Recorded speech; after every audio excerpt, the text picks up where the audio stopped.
All right. Hello, everybody. We'll give a couple more minutes for attendees to start to join. While that is happening, just wanted to remind everybody that this webinar will be recorded, and that recording will be shared with everybody after the presentation. So we will start in about a minute or two.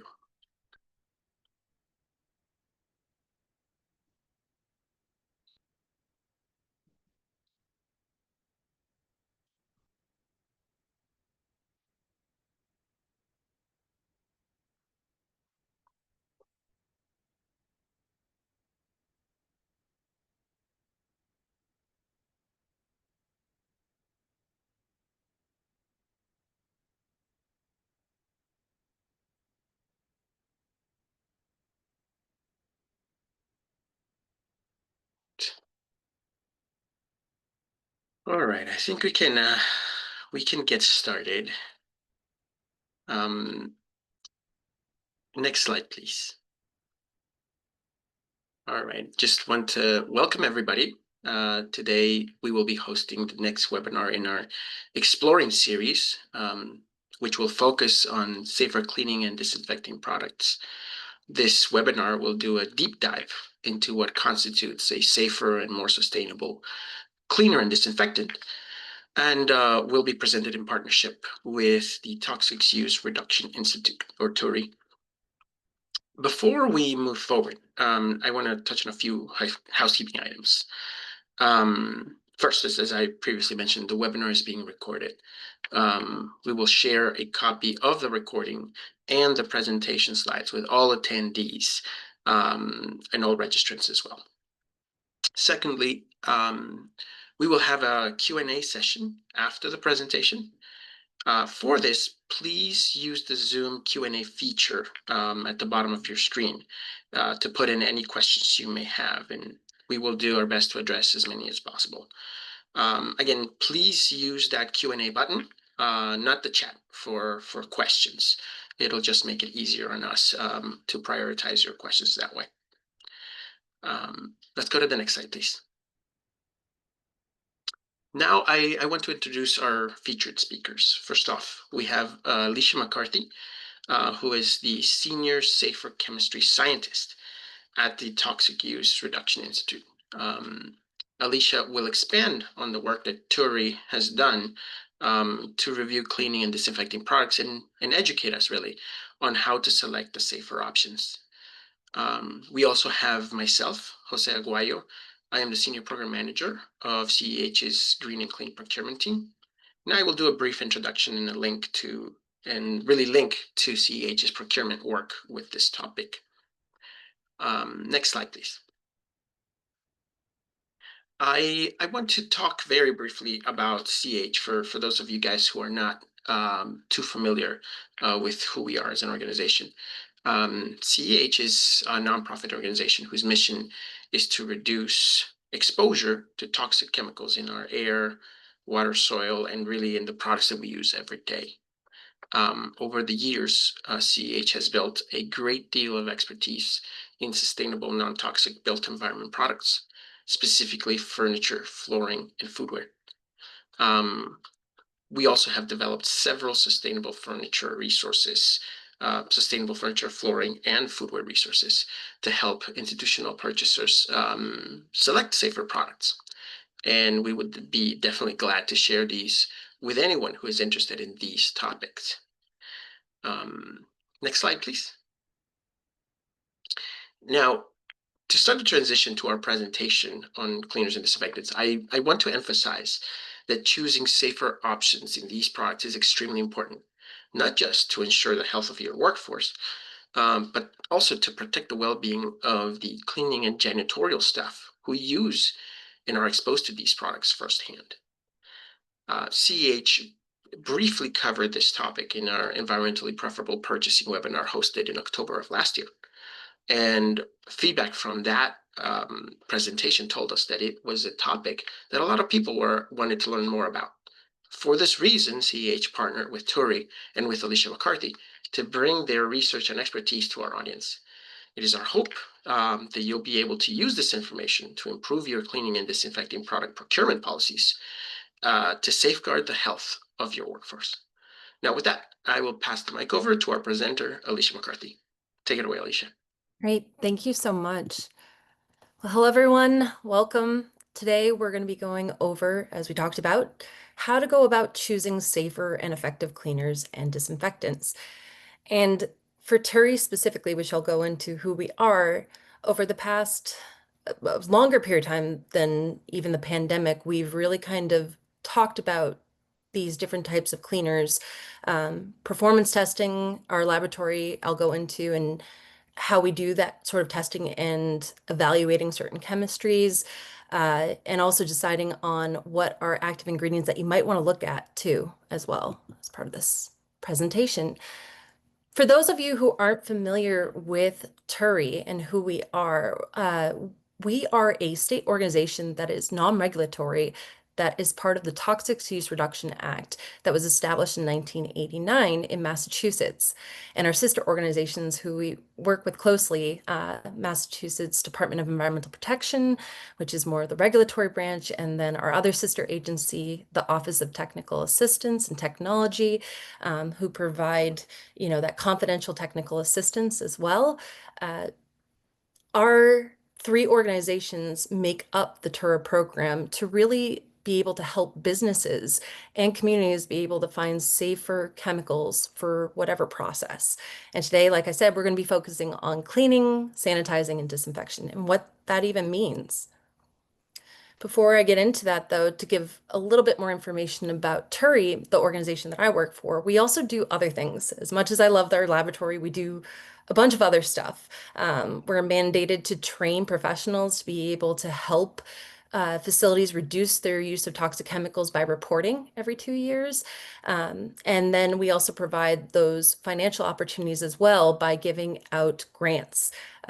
That is what makes our program kind of unique, is that we'll actually be able to provide funding for companies to be able to purchase equipment or maybe chemistries that they need to be able to make successful and sustainable transitions to safer options. For the laboratory, which I've worked at since 2017, in this role particularly, we provide not only through the mandate of assisting companies with free services in Massachusetts to find safer alternatives, but we also provide other services, including fee-for-service, that actually goes back into funding our equipment, research projects that can then be turned into case studies, or these sort of webinars, and also to fund UMass Lowell students who do a lot of that work. You can actually see one of our students here in this picture for our brochure. So we do a lot of different things, and have our hands kind of in different areas that can provide that critical information for the public and also for businesses to be able to make and figure out what they need to do to be able to find safer options. I think one of the things before we really talk about safer alternatives, though, is I want to talk about the difference between cleaning, sanitizing, and disinfection, because the jargon around these terms can kind of get messy, and I feel like it's really important for us to kind of break them down into what each of those things mean and what we're talking about, especially when we're talking about products that are cleaners versus sanitizers versus disinfectants. When we're talking about cleaning, we're talking about actually removing whatever dirt, dust, or all those different contaminants that are going to be on the surface. Because if you don't do that step first, you can't allow for, if you need to do a sanitization process or a disinfection process, that chemistry in those products can't reach the bacteria properly, and it can end up impeding them from being able to do what they're supposed to do, whether that be reducing the amount of bacteria, which is sanitizing to a safe level. You'll see that more in food and beverage kind of areas, the food industry, so restaurants, and then disinfection, which is killing a broader amount of organisms. So we're talking more about bacteria, viruses, mold, and it's based on certain specific claims. But when it comes to sanitizing and disinfection, it's really important to know that each of those products have tested contact time. So that is the contact time of where the chemistry or even a device, whatever you're doing, is able to be in contact with the surface to properly be able to have enough time to reduce or kill whatever organisms you are concerned about. Some of them need to have a rinse step or might advise on other steps. So it's really important, as much as we get busy into doing what we're doing for our jobs, to really look at the back of products to understand why we're using this product and does it actually fit our needs? Because we'll talk about contact time and how that can really kind of uh, not reflect our real world situations of how we're using these products. Um, so yeah, just to show the difference, and I can definitely send this infographic if you're interested in it as well. Some other things to talk about too are chemicals of concern that you'll commonly see in different sort of applications, whether that be an active ingredient, the one that's actually doing either the reduction or the killing of those organisms. That would be like sodium hypochlorite, also known as bleach, or specifically chlorine bleach. But also different ones like hydrogen peroxide and peracetic acid. So alone, hydrogen peroxide might be safe, or even peracetic acid, but peracetic acid isn't actually a very strong active ingredient. So a lot of times you'll actually see them mixing those two together, where hydrogen peroxide might be listed as a second active ingredient in sanitizers and disinfectants, to be able to increase its efficacy. Uh, the issue, though, is alone, yeah, we might not have as many issues, but together they actually increase the potential of it being an asthmagen and irritating the lungs even more so. So it's really important to know what you're working with. And these are just some of the concerns that we have in certain products that we really try hard to work with companies and also communities to move away from. So when you're looking at products, I highly recommend kind of going through and checking to see if you can avoid any of these products. And that's really a quick starting point: is where can I reduce? These are some of the ones that you might want to remove.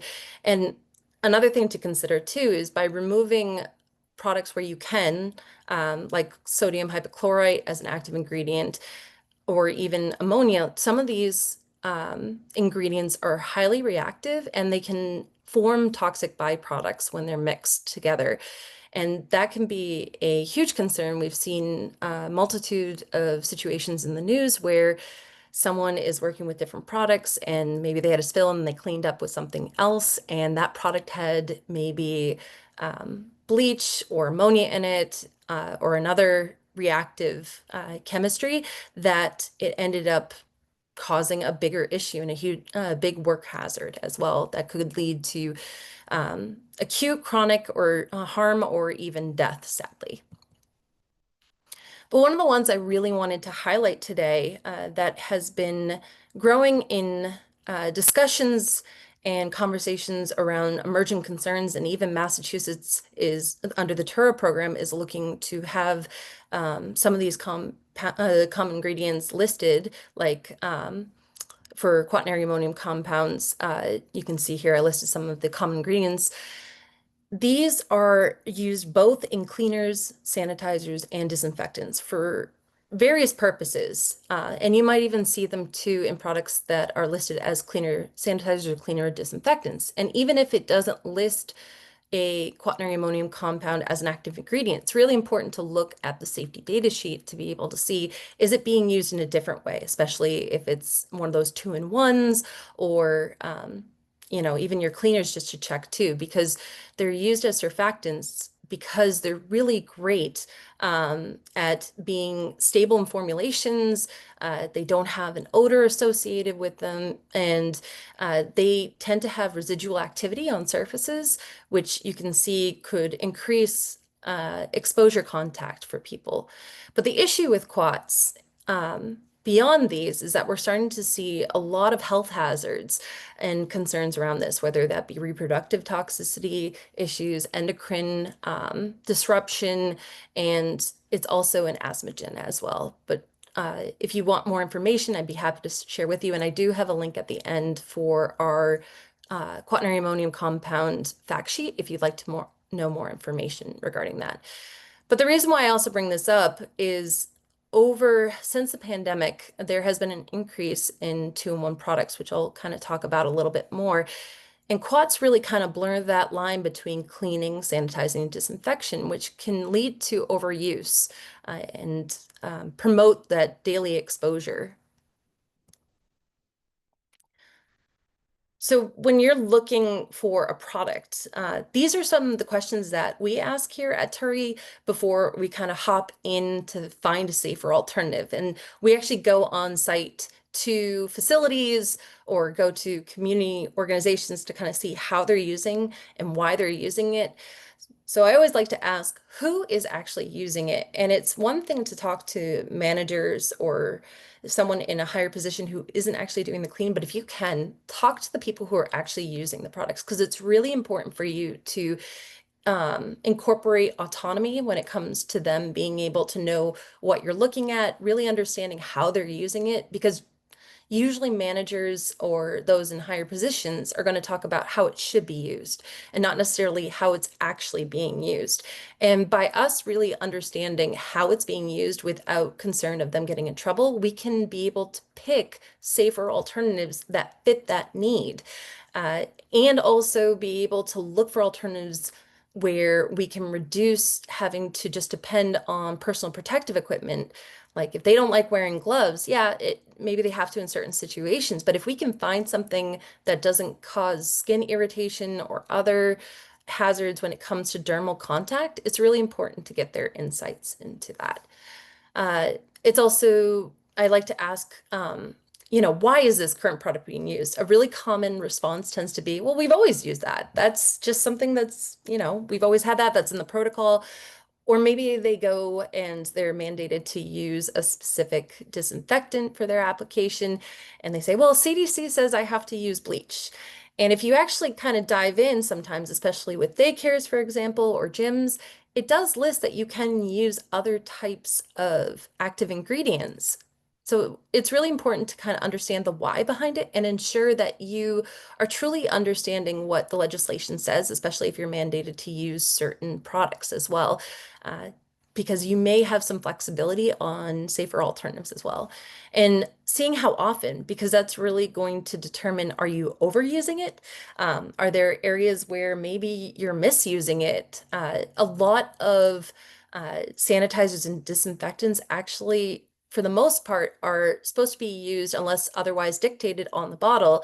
A majority of them are for hard, non-porous surfaces. So we're talking stainless steel, those sort of surfaces where you're not going to have permeation as much compared to like porous materials like yoga mats, for example.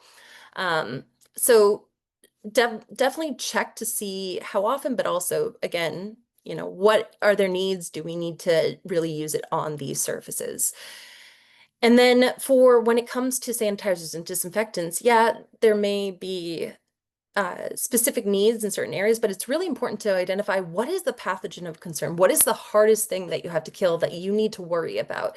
Because that can then help you be able to identify safer active ingredients in products that might be able to fit your needs and also where you might find them so that you're not just placing it on everything.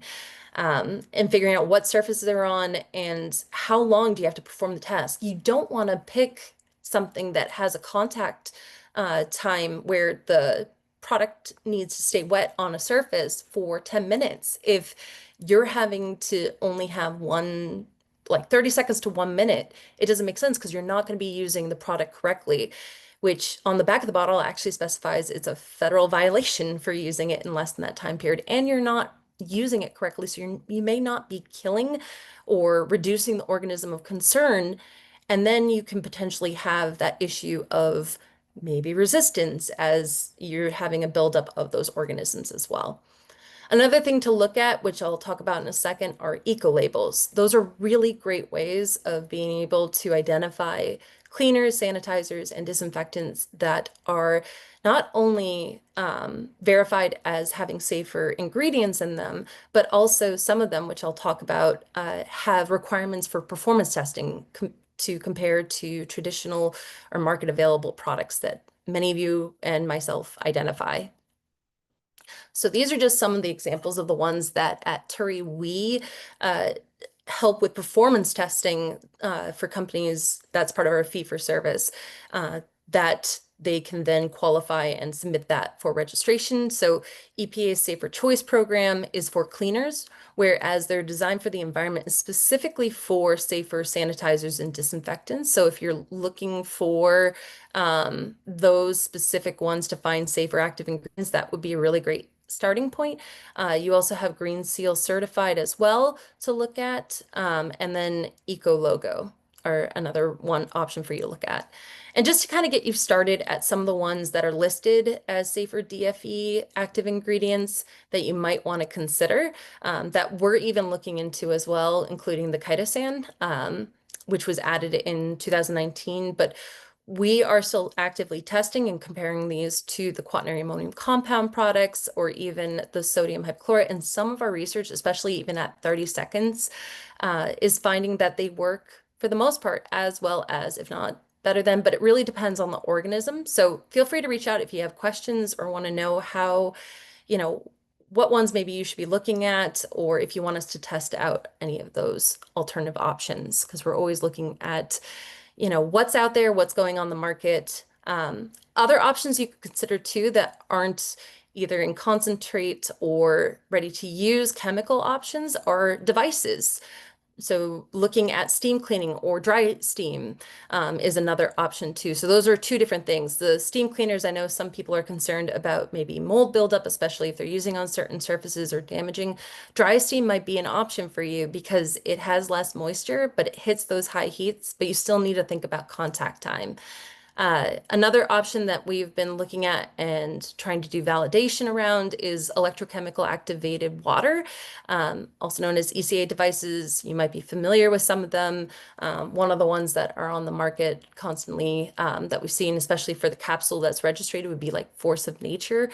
But what we're finding too for best practices when it comes to these ECA devices is avoid ones that say that just to use like salt and water, because we're finding that that more likely generates the sodium hypochlorite, which is that chlorine bleach kind of thing. So you're going to deal with an asthmagen versus actually generating hypochlorous acid, which is a safer active ingredient that even our white blood cells generate as well and does not produce as much chlorine, which that's what we've been finding based off of preliminary data as well. Other things to consider when it comes to choosing different products. So as like what we do when we're looking for safer products to replace, we really look to see, you know, do they actually provide full disclosure of the ingredient list? I wouldn't recommend a product to someone if I'm looking at the safety data sheet, which is the first line of defense for many of us to be able to even see what's in this product. And that lack of transparency, I don't feel comfortable recommending an option, even if they're saying they're a green cleaner. Maybe they don't have an eco label, but you know, they have good intentions. But if I can't assess what's in it, I can't safely suggest that as being an option. So it's something to keep in mind that maybe try and look for products that will provide a little bit more information and avoid ones that just have proprietary blend unless they're willing to kind of work with you and give you more context. I'm also suggesting, too, based on what we've been seeing, I talked about this, the 2-in-1 cleaner disinfectants. A majority of the ones that we're seeing that are on the market tend to have those quaternary ammonium compounds in them.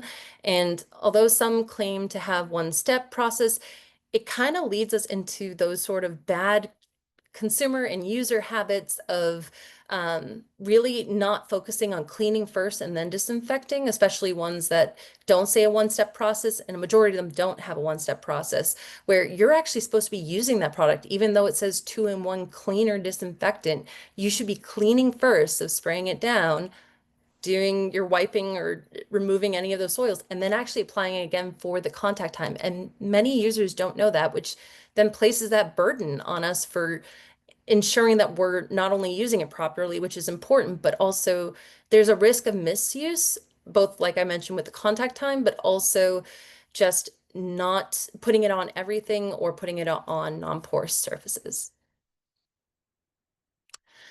And finally, kind of talking about more of a starting point for procurement as well. So if you're stuck and you're like, I don't even know where to start with this, there is an FAC 118 environmentally preferred purchasing list that Massachusetts has as for contract statewide options that has been updated since March 2025. And I'll talk about another tool that Terry has that's publicly available and free that you can use that aligns with this.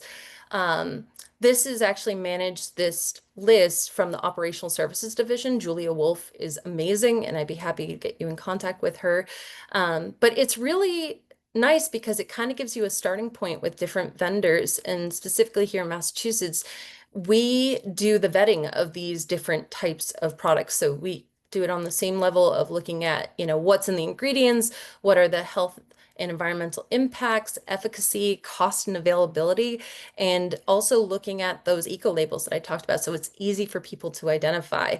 And as you can kind of see here on the slide, it covers a multitude of different areas that you would be concerned about regarding procurement.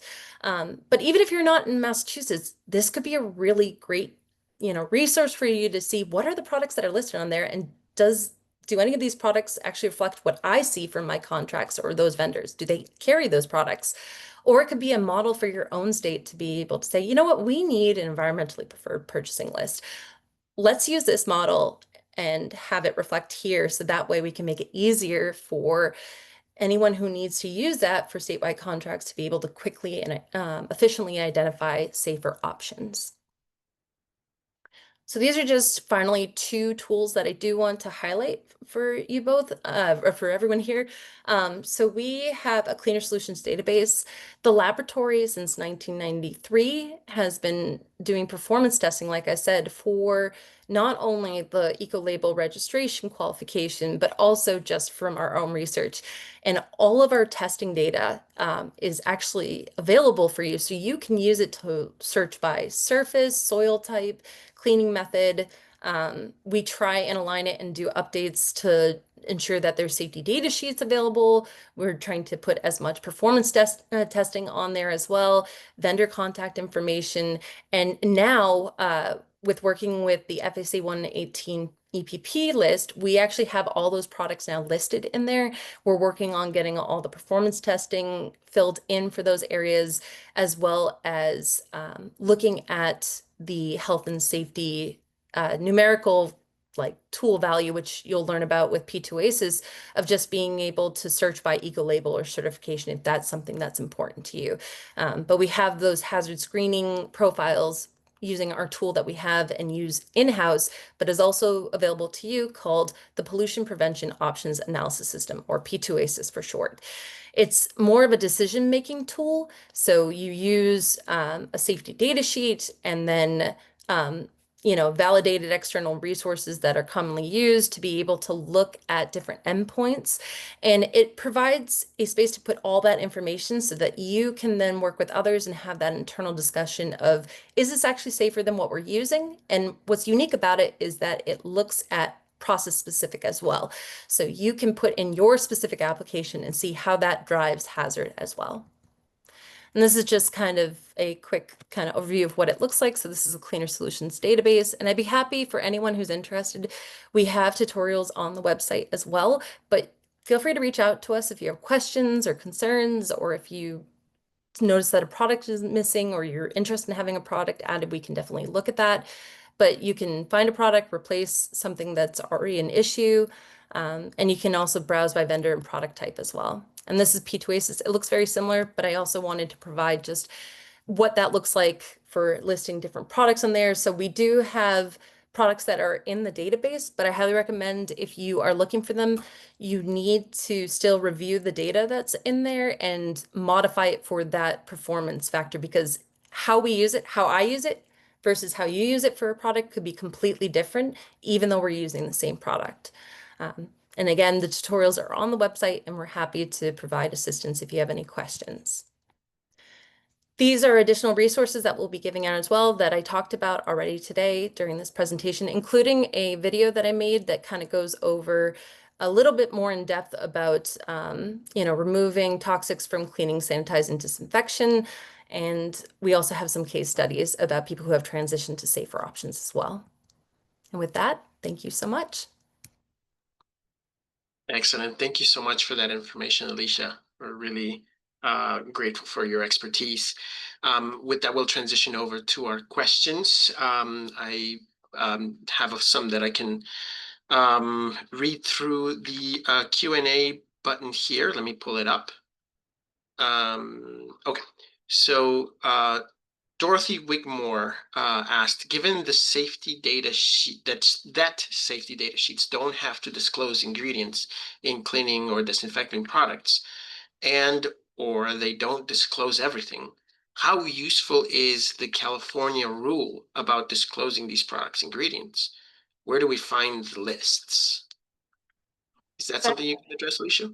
I can a little bit. And a good example of that was we actually had a student project where we had her go out to different dollar stores and general stores and kind of get a general idea of what was being offered for products to see how many eco labels were available, eco label certified products, as well as how many had quaternary ammonium compounds in them. And we actually ran into that issue where safety data sheets were not available at all. Even with the California list, some of them has like that law has definitely opened up where we've been able to expand and have a deeper understanding, especially when it comes to listing fragrances of seeing what's in there. But I think it's still a huge area and issue, especially where like it may be one thing for me where I could reach out to the vendor and say, hey, how can we work with you to kind of get a general idea of what's in here, or can we sign an NDA?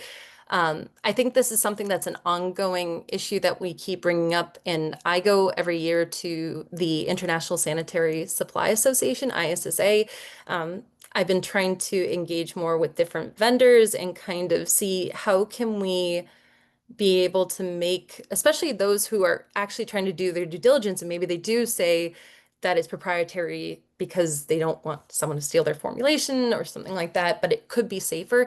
How can we make it so that it's easier for people to identify? And part of that is really encouraging them to apply for those eco labels. But I still think that that is a hard area to navigate still, because that's something that we even deal with too. Excellent. Thank you for clarifying that. Dorothy also asks, when it comes to eco labels, which ones still allow things like D limonene these days? Off the top of my head, I can't answer that. I could look that up for you and definitely kind of get back to you on that. And Dr. Jason Marshall, our laboratory director, is the one that has been like the front line when it comes to the actual eco label certification. But I'd be happy to look that up and follow with you on that.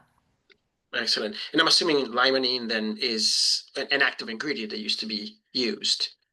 For that one, off the top of my head, it's more used in cleaners that I've seen more often than Okay. not. I can't speak to D-limonene. I can't, yeah, I don't believe Sure. so. Gotcha. Gotcha. Thank you.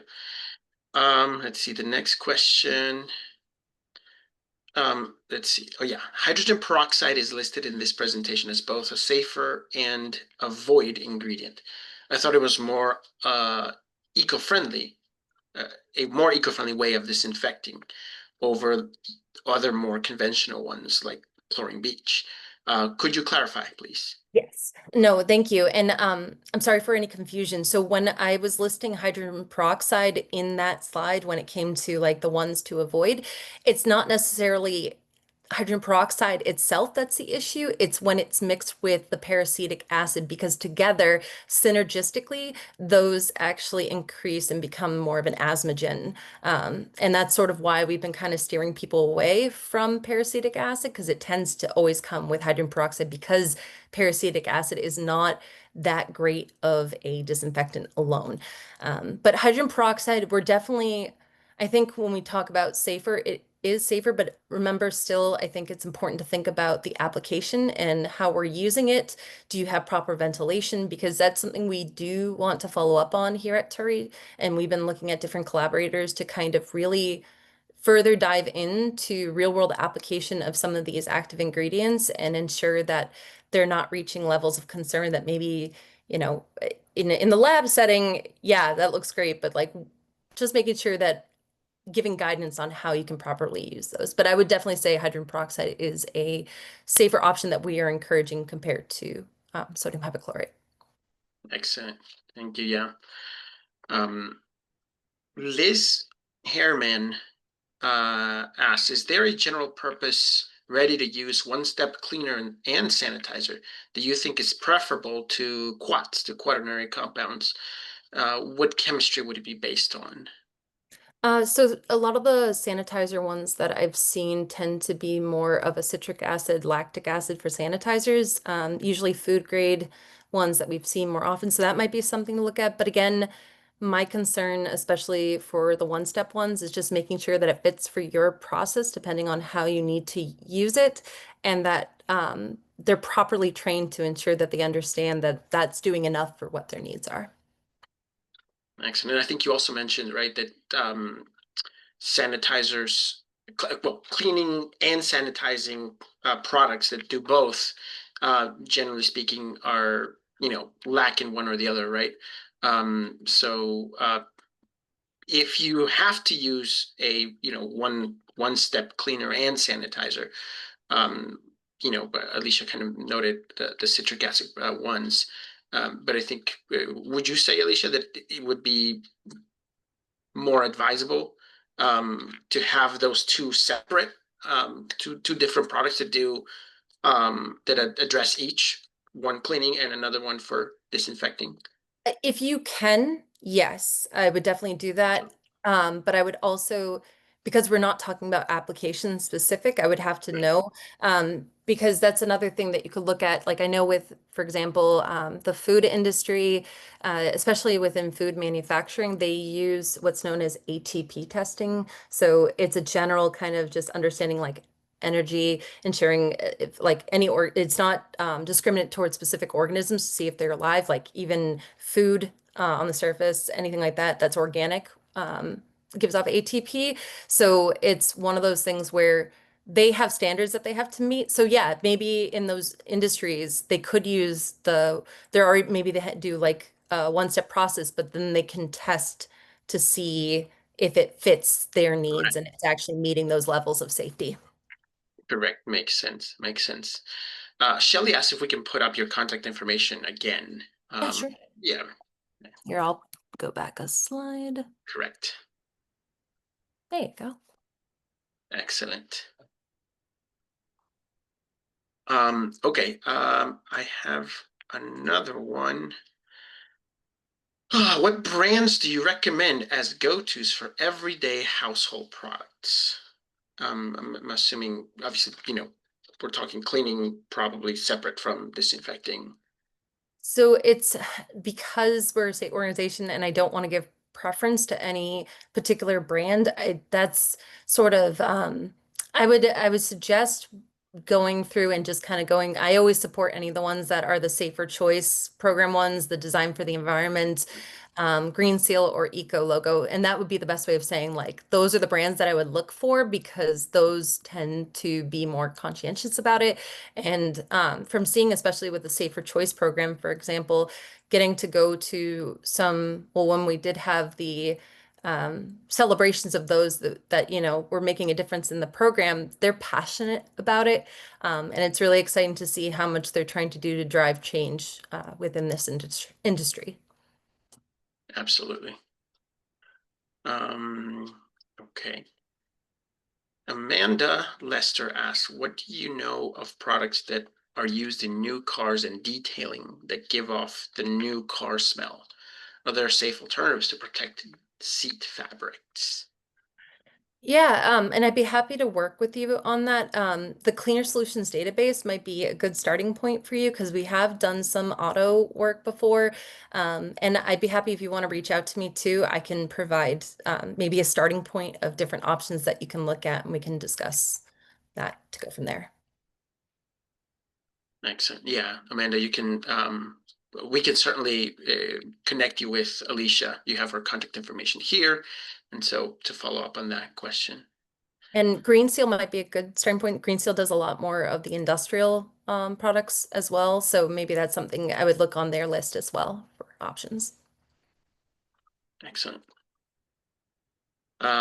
Jenna Garman asked, are there any eco labels better than others for screening for impacts to the environment in addition to human health? For all of those ones that I listed, they do look at pretty robust lists of screening for both health and the environment. I think the issue comes down to with a lot of eco labels that we've seen and what we've been teaching people is there's actually more of an issue when it comes to human health. And the lack of focusing on those areas depending on what the eco label is. So not all eco labels are equal. So, and even some of them tier. So I believe it's Cradle to Cradle has different tier levels. So you have to be really careful at like what tier that they're um, getting their specific label for and what that qualifies. So I highly recommend just kind of diving in. But I know for those ones that I mentioned today, those are a great starting point that will cover both those areas of concern. Excellent. Thank you. Susie Barildo asks, can you tell us approximately how many people are attending this? Oh, yeah, Susie, I can pass along that information to you for sure. Um, let me see. I just got another question. Okay. For the all-in-one products, cleaning and sanitizing and disinfecting, do you ever test a 2 times approach, or could you address that approach versus two separate products? Okay. Yep. So you're talking about so there's different test standards that are out there too that they have to follow, and usually it's a test where they use a 5% bovine serum, which is a Mhm. pretty heavy load of soil that isn't realistic to real world settings for the most part. And we've had those discussions around it. So when it comes to janitorial testing that we have that's standardized, you tend to pick the soils or create soils that are similar to the environment that you're working in. So if it's an all-purpose cleaner, it might have a mixture of, products that you would see like food-based, dirt, all these things mixed together. Or bathroom, it would be a mix of bathroom products, and then we let it age on there. So for our testing in the lab, what we've been, and what I would love to kind of refine a bit is kind of soiling first and creating those different layers. And that's kind of what we do first sometimes, especially with ATP testing that I mentioned, because that kind of makes it easier to get a baseline understanding of, okay, we removed the soil, but is there anything left behind at least to give you a value? So that's like a quick way that we've done testing, but it doesn't specify a specific organism of concern. But there are protocols that EPA follows that usually is that 5% bovine serum loading, and then they'll put the organism in that mixture. Excellent, thank you. Um, all right. I had a few questions myself, and if we receive any more on our Q&A here, I'll certainly pass them along. But Alicia, you noted right that quaternary ammonium compounds are some of the worst when it comes to health problems. Um, but there seem to be several different ones, right? Specific chemicals. Is there a list of all these ingredients that fall under this category? How would somebody go about figuring out if they have uh, quaternary ammonium compounds among their cleaning supplies? I think a good starting point is I have a quaternary ammonium fact sheet, which I believe is listed right here underneath alternatives, and it's on our website as well. But it does list out some of the more common ones that you'll see in different applications. Google actually is a pretty decent one too. You could type in certain ingredients. But the ones that are listed in the fact sheet, as well as some of the ones that I highlighted today, are the most common ones that we see that are usually, at least you can look for those key terms kind of that stick out so you can kind of identify or double check online. And the issue, so Some of the worst, it's not necessarily like the worst of the worst. I think there's still like other chemicals that can be in there, but it's something, it's an emerging concern that we're concerned about, especially when it comes to potential synergistic effects when there's two or more quaternary ammonium compounds in them. And that's something that's still, like I said, there's some really great literature reviews right now that are talking about some of the major areas of concern, whether that be metabolic disruption, but there's still a lot more that needs to get done to really kind of identify the larger impacts of it. And I think it's just one of those things where we know it might be an issue and there are alternatives out there. It's just, getting them to kind of switch to something else. And I think it's easier, at least, I think when it comes to looking for active ingredients to quickly identify it, but it's usually if you're going to look for what it is, most of the time quats are used as a surfactant. So if you can figure out what the surfactant is, you can kind of assess there if it's a quat. Okay, got it, got it. And I think you mentioned as well, right, that a lot of the products that use quats um, uh, do so from both a cleaner and a disinfectant and sometimes a sanitizer point, right? So those products that claim to do all in one kind of thing. So I think that may be another reason why they're so popular or they're becoming so popular. And Um, they're cost affordable too for sure, formulation, so they're cheap. And like I said, they're not really reactive, so they're great in formulations because you can have different mixtures and you're not going to have that concern. The issue too that we're finding as well is that it's because we use so many of them and it's used both in a cleaner as a surfactant, but it still might have, maybe it's not an active, but it could still have antimicrobial properties depending on the sure. percentage in there. We're overusing it and there's a concern about resistance on surfaces. Yeah, I've also run into disinfectants where, yeah, the active ingredient is a safer active ingredient and maybe it's not registered as a design for the environment EPA safer choice, but you look at the ingredients and there's a quat used sure, as the surfactant. So it's like, great, I have a safer active ingredient, but I didn't even look to see if the actual sure. formulation itself had still in it. Interesting. Yeah. The other thing I wanted to touch on is during your presentation, right, you talk about how um, disinfectants and sanitizers should be used with the knowledge of the location or where they're going to be used, right? Uh, to make that choice appropriate for specific locations. Now, obviously, the people who are actually implementing this are cleaning staff, right? And are there any resources that you can point us to that would be easy to use and understand for cleaning staff to know what is appropriate to use in what setting or in what location? So the video that I mentioned previously, I kind of talk about it, but it again, like you said, it's dependent on the area. But a lot of the times, disinfectants really only need to be on high touch areas. So we're talking Interesting. Okay. doorknobs, light switches, and only as an ad need basis, unless if there's a mandate of some kind that they need to use it for other applications. But a really great group that, again, I mentioned before, ISSA, International Sanitary Supply Association. If you're not part of it, they have really great training tools as well on, safer or just cleaning, sanitizing, disinfecting, and knowing the difference. And even going to that event and asking questions, there's a lot of great experts you can learn from, but they have a lot of resources online as well. Excellent. Yeah. Great. Thank you for pointing us to that. Um, let's see. I have a question here.